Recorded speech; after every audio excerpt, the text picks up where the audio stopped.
Introduction. There are many ways to communicate without speaking. That is what we call nonverbal communication. According to Businesstopia 2017, some of those methods are by eye contact, touch, body and hand gestures, appearance, body movements, facial expressions, paralanguage, and physical space. I'm going to be going over the nonverbal communication styles of Japan. The three main points I will discuss with you are how they communicate using their body, how their culture regards time, and how people from other cultures best communicate with that specific culture. Hopefully, when I'm done, you will have a better understanding of the way they communicate without speaking. My first main point, communicating using the body. According to Business in Japan, Japanese people do not show much emotion in their faces while in public. It's their way of not showing too much expression. People say, well, they aren't happy about a lot of things. They don't show joy, they don't show sadness. That's not the case. They do. It's just when they're in public, they show this monotone face, if you know what I mean. One of the biggest things that Japanese people do is bow. Bowing represents humility. The meaning behind the bow is that you humbly lower yourself in front of an individual, at the same time honoring and respecting the other person. It is most important to acknowledge the depth of a bow because it reflects the social status of the person you are greeting. The lower and the longer you bow shows that you respect that person a little bit more. So if one bows and is almost to the floor, obviously that's going to show a lot of respect towards that one person. If they just bow a little bit, just nodding their head down, that must mean they don't respect that person as much as another person. The Japanese are self-conscious about the way they are dressed, and aren't as open to how they are dressed as we are in the Western cultures. You see it here. We have people wearing short shorts and ripped up jeans. Tank tops. Skinny jeans. Sagging their pants. Things like that. You're never ever going to see that in the Japanese culture. The clothing worn is an expression of who they are, their social status, and the wealth they have. Like I said, you're never going to see one person in Japan, wearing ripped up jeans, if they're living in a certain social status. And, in the Japanese culture, looking in someone's eyes is a sign of disrespect. As for the United States, if we're looking eye to eye and we're talking, it's a sign of confidence, it's a sign of trust. But that's not the case in Japan. If you're staring at somebody while you're talking to them, that's disrespectful in their culture. That's just how it is. There's other cultures that are like that.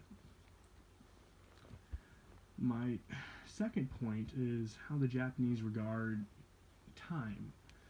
Unlike the United States, we are concerned with how long something might take, or this is going to drag on, it's going to take up my whole day, things like that. The Japanese are more concerned not with how long something takes to happen, but with how time is divided up in the interests of properness, courtesy, and tradition. They're going to be concerned with getting that certain task done how they want it. They don't care how long it takes. They want to get it done the right way. The Japanese culture is most generous with their allocation of their time and your time. If you're over there visiting, they're going to be generous with your time as well. They're not going to be selfish with their time. They're not going to take up your whole day or whatever the case may be. They're going to respect your time. So it is important that foreigners show respect as the Japanese do. My third point is, how do people from other cultures best communicate? Well, according to tips for communicating in Japan, we have a list. Avoid pointing. Use a wedged hand aimed in a direction. Don't use your fingers. Keep your voice down if you are talking. Americans tend to talk loudly and openly in hotel lobbies, restaurants, on buses, in crowded places, things like that. Present a request gently. Don't say, do you have this? Do you have that? Or where is this? Where is that? Things like that. Instead, say something like, perhaps you might know where I might find a restaurant. Allow face saving by never illuminating an error. Even suggestions must be presented carefully so as not to appear to be pointing out omission someone committed. Avoid pressing for an answer. Americans ask direct questions and push for a response. You know, I work at a car business. I have to ask, are you ready to buy this car today? You know, that's what that means. With Japanese people, a response will come wrapped politely. Getting a no answer or receiving one that appears non-committal or hedging most likely means no. They're not going to give you a straight up answer, you know, yes or no. Know that bowing is important.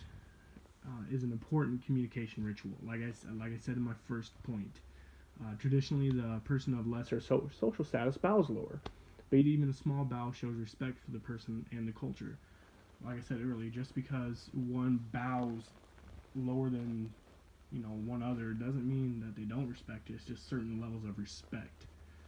Um,